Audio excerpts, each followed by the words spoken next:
Welcome the students of BSc Agriculture, part second. Today we will discuss about the disbreeding of cattle. किस तरह से animal के सींग रोधन करते हैं या सींगों को उगने से रोकते हैं, इस बारे में हम डिस्कस करेंगे आज। इसके लिए हमें डिसब्रीडिंग को ही ज़्यादा महत्व देना है, क्योंकि डीहॉर्निंग पेनफुल होता है और आजकल एनिमल फार्म में जो एनिमल हैं उनको डिसबर्डिंग कर दिया जाता है अर्ली एज में, 1 वीक में। कई बार एनिमल ख़रीदने जाते हैं एनिमल फेयर वगैरह में, तो जहाँ रूरल एरिया में या रिमोट एरिया में जो एनिमल होते हैं उनके ज़रूर हो सकते हैं सींग बड़े हों, तो उनको हम आरी से काटते हैं। पेनफुल मेथड हालांकि, लेकिन फिर भी हमें फॉलो करना पड़ता है। तो इसमें अपरेटस हमें चाहिए KOH रोड, पोटेशियम हाइड्रोक्साइड की rod, caustic soda rod, electric dehorner and steel saw. अपना पर्पज़ क्या है इसका डीहॉर्निंग या डिसबडिंग जिसको हम कहते हैं, उसका पर्पज़ हमारा होता है कि एनिमल जो है वो ज़्यादा यूज़फुल नहीं होते सींग, तो दिखने में ही ज़रूर ये है, बाकी तो कोई यूज़फुल नहीं। और दूसरा जगह ज़्यादा घेरता है एनिमल। जहाँ पशुशाला में रखेंगे आप तो खूब जगह घेरेगा, ज़्यादा जगह घेरता है। और सबसे बड़ा नुकसान क्या होता है सींग उसने की, वो एक दूसरे एनिमल को हार्म पहुँचा सकता है। सींग से लड़ते हुए एनिमल आपने देखे होंगे, जो आवारा पशु हैं, आवारा जो बाहर जो नॉन डिस्क्रिमिनेटिव एनिमल जो प्रोडक्टिव नहीं है वो आजकल बाहर दिखाई देते हैं, तो सींग से आपस में नुकसान पहुँचा सकते हैं। इसलिए ऐसे में कोई यूज़ नहीं है उसका सींग का। और एज के पर्पज से ज़रूर सींगों का उपयोग होता है कि 2 साल में पहला छल्ला बनता है, तो उसको हम देख के एज का आइडिया लगाते हैं। लेकिन ये भी कोई ज़्यादा साइंटिफिक मेथड नहीं है, रफ मेथड है, इसलिए सींग की ज़्यादा वैल्यू नहीं है, इसलिए हमें इसको डिसबडिंग कर देना चाहिए। अर्ली एज में डिसबडिंग करना अच्छा रहता है। इसकी एज जो है 4 से 10 दिन बताई गई है। 1 वीक में आप डिसबडिंग कर दें, ठीक रहेगा।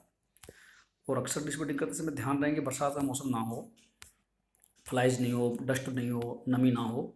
सर्दी के दिनों में किया जाए, लेकिन अगर जैसे काल्विंग होती ही अगर बरसात में, तो थोड़ा ड्राई मौसम देख के या मक्खियाँ वगैरह देख के एंटीसेप्टिक का, हाइजीन कंडीशन का ध्यान रखते हुए हमें डिसबडिंग करनी है। मेथड केमिकल मेथड और इलेक्ट्रिक मेथड 2 ही रिकमेंड किए गए हैं।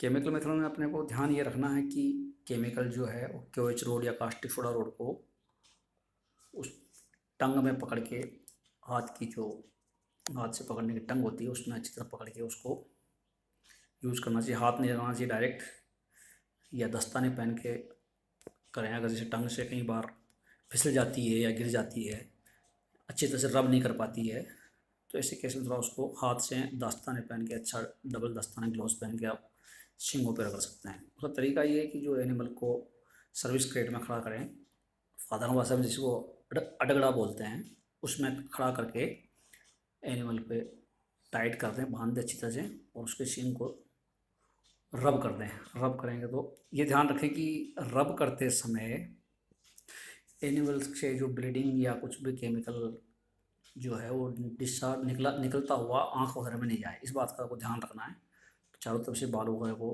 रख करके कोई कपड़ा वहाँ लगा दें आप, जिससे कि वो केमिकल या आँख में नहीं जाए और आँख को नुकसान हो सकता है। इस बात का विशेष प्रिकॉशन रखना है।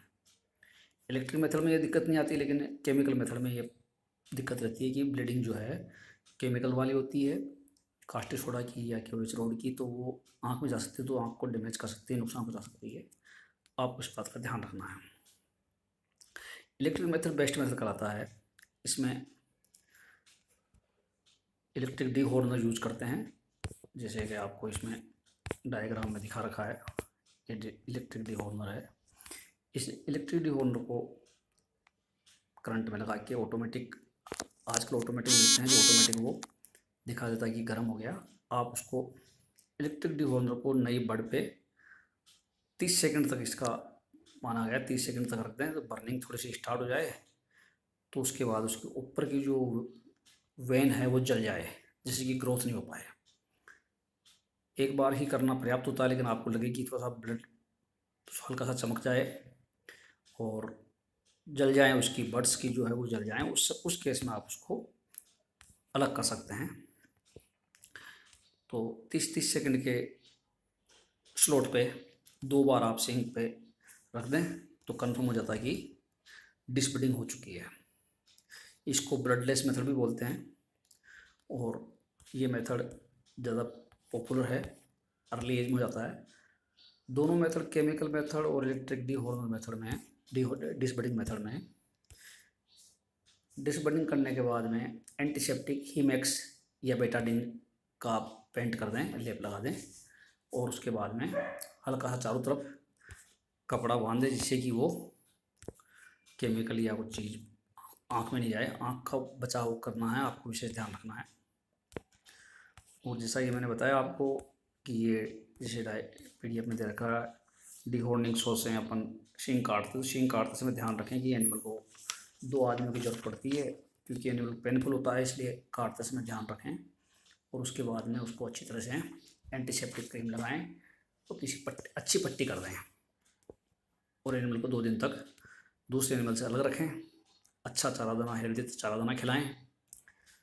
बड़े एनिमल में ज़्यादा पेन होता है, छोटे बच्चों में 1 सप्ताह के अंदर कर देंगे तो दिक्कत नहीं आएगी। 4 से 10 दिन का स्टैंडर्ड टाइम माना गया है, उससे ज़्यादा में फिर प्रॉब्लम रहती है, क्योंकि बर्ड जो है ग्रो करने चालू हो जाती है तो उसको बर्न करने में भी परेशानी है और टाइम भी लेती है। तो ऐसे केस में ज़्यादा अच्छा रहेगा आप 10 दिन से पहले पहले ही आप कर दें। और आसपास का वातावरण साफ़ सुथरा होना चाहिए। प्रिकॉशन में, जैसे लास्ट में प्रिकॉशन के बारे में बता दें, प्रिकॉशन आपको ये रखना है कि आँख का बचाव करना ही है। बहुत ज़्यादा गर्म नहीं, ऑटोमेटिक आ गया आजकल, तो बहुत ज़्यादा गर्म नहीं करना है, बर्न हो जाता है। डिसइंफेक्शन का यूज़ करें और उसके अंदर आप ध्यान रखें कि कोई दूसरी तरह का कोई फ्लाइज या आउटसाइडर कोई एंटर नहीं करे। साइलेंट माहौल में आपको करना है, एनिमल भड़के नहीं, इस बात का आप विशेष ध्यान रखें। यह आपको एक्सरसाइज में नोट करना है। Thank you very much.